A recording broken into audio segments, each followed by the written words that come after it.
President Donald Trump's trade battles are already triggering economic warnings and rising danger for Republicans just ahead of the midterm elections. As fresh U.S. tariffs on $200 billion in Chinese imports take effect Monday, surveys show consumers growing increasingly worried about higher prices this fall. Giant retailers such as Walmart are warning of price increases for manufactured goods. And smaller businesses in swing states and districts from Washington state to Iowa to Tennessee are complaining bitterly about big hits to their exports. The economic fallout from Trump's skirmishes with China, Canada, Mexico and the European Union risk making an already tough cycle for Republicans even more brutal, giving Democrats a chance to peel away voters linked to influential industries, like Washington state cherry farmers and Tennessee bourbon makers, who have long supported business-friendly Republicans. Where you have real-world effects of the trade war, you see people's opinions sour dramatically, said Scott Lincecum, a trade lawyer and adjunct scholar at the Cato Institute who is studying the links between public opinion and trade. You look at places like Washington state where people are dependent on exporting cherries and apples, or Rust Belt states that border Canada, or Tennessee with auto and bourbon makers, and you are going to see close races where this is actually a decisive issue. The latest impact will begin to hit Monday as new 10% tariffs Trump slapped on over $200 billion in imports from China are scheduled to go into effect. That tariff rate is set to rise to 25% on January 1 if the Chinese don't capitulate to White House demands. Trump has also threatened to bump the total up to over $500 billion in imports, which would hit nearly every product China exported to the U.S. last year. Economists expect that to translate into higher prices for consumers across the country and special pain for low to middle-income voters who make up much of Trump's base, and are least able to absorb increased costs for consumer goods from air conditioners to clothing and furniture. Republicans are counting on getting Trump's supporters to the polls in November to hold off projected Democratic gains in the House and potentially the Senate. Forcing consumers to pay higher prices could make that harder.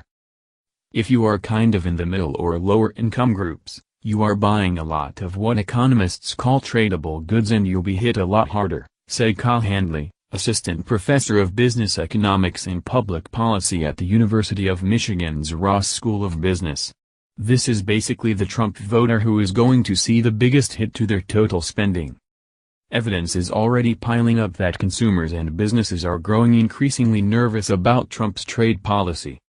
Consumer sentiment measured by the University of Michigan dropped last month to its lowest point in nearly a year, with the decline centered in lower-income households most sensitive to higher prices. The sentiment index ticked up again in preliminary results for September. But nearly a third of those surveyed cited concern over tariffs when assessing the economy. A survey of chief financial officers unveiled last week by Deloitte LLP found that just 42% said business conditions would improve next year, the lowest in 2 years, with executives overwhelmingly worried about trade policy and tariffs. Walmart recently warned it will need to raise prices on a huge swath of products imported from China. Other large consumer product companies including Procter & Gamble, Nestlé and Coca-Cola announced price hikes over the summer, partly in response to tariffs, and warned of more to come. White House officials have said repeatedly they are sensitive to consumers seeing higher prices and have tried to fashion the tariffs to produce the least pain possible.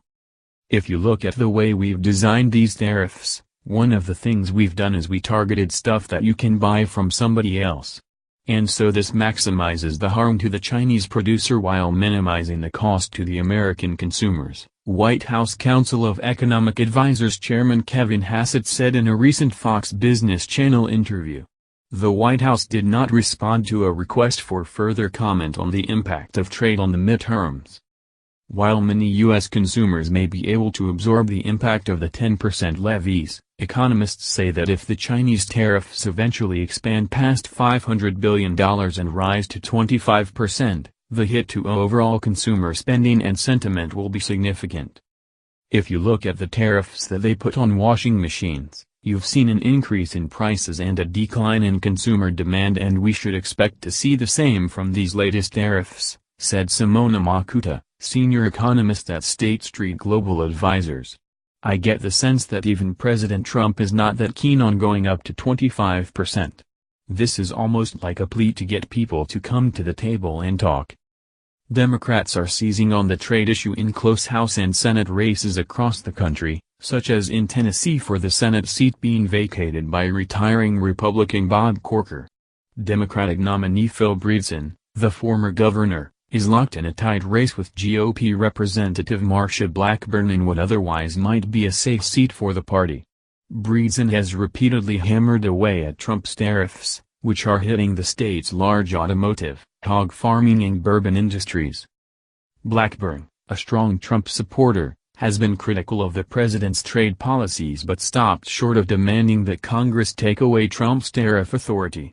A newly formed pro-trade effort called Tariffs Hurt the Heartland held a town hall in Nashville last week to highlight what they say is the negative impact of Trump's policies on Tennessee businesses.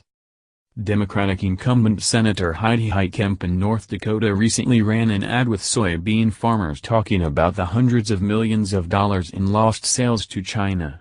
Democrats are also pressing the trade issue especially hard in competitive Senate races in Arizona, Florida, Indiana, Missouri, Montana and even Nebraska, generally viewed as a safe GOP seat, according to the Democratic Senatorial Campaign Committee.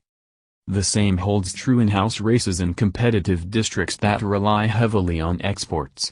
In Washington State's 8th District, which crosses the Cascade Mountains, Democratic nominee Dr. Kim Schreier is ripping the tariff impact on the state's apple and cherry farmers in the race to replace retiring GOP Representative Dave Reichert.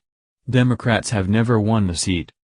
It's just a huge issue here and we are really feeling this heavily. Nearly everything that Washington exports faces a 5 to 25% tariff, said Katie Redan, communications director for Schreier. Kim's point is we really need comprehensive trade agreements and we should never be in this situation where we get spontaneous trade policy via tweet. The GOP nominee in the district, Dino Rossi, has walked a middle ground typical of pro-trade Republicans across the country, criticizing some specific Trump policies on trade but stopping short of strong rebukes that might alienate the president's fervent supporters. In a statement this summer, Rossi said he has been very open about my disagreements with Trump on trade. Beyond Washington state, the Democratic Congressional Campaign Committee cited competitive House races in California, Illinois, Iowa, Kansas and Kentucky where the party is making Trump's trade policies a central issue. A spokesman for the National Republican Campaign Committee, which promotes GOP House candidates, did not respond to a request for comment on the impact of the trade issue. Trump's trade policies are also making it difficult for big business groups like the U.S. Chamber of Commerce, the National Association of Manufacturers and the National Retail Federation that generally support pro-business Republicans. The chamber, for instance, is still spending money on ads supportive of GOP candidates like Rossi in Washington state, while strongly opposing Trump's trade policy and issuing charts listing the states most heavily impacted by retaliatory tariffs on American exports. The chamber's latest list of most impacted states included Alabama, Michigan, Pennsylvania, South Carolina, Texas, and Wisconsin, where the state's GOP governor, Scott Walker, trails Democratic nominee Tony Evers in recent polling. Retaliatory tariffs threaten a range of products exported from Wisconsin including cheese, whey and paper products, according to the chamber. As the new tariffs on Chinese imports begin taking effect Monday, retail groups are warning of the impact on consumers just as the midterms and holiday spending season approach. This is going to be like death by 1,000 cuts hitting every consumer product once you broaden the tariffs out, said Matthew Shea, president of the National Retail Federation. Taxing American consumers as a way of getting the Chinese to the table just doesn't seem like the right tactic to us. If all of these tariffs on $500 billion plus from China go into effect, prices will increase on everything that gets imported and that's going to be painful and real and unnecessary.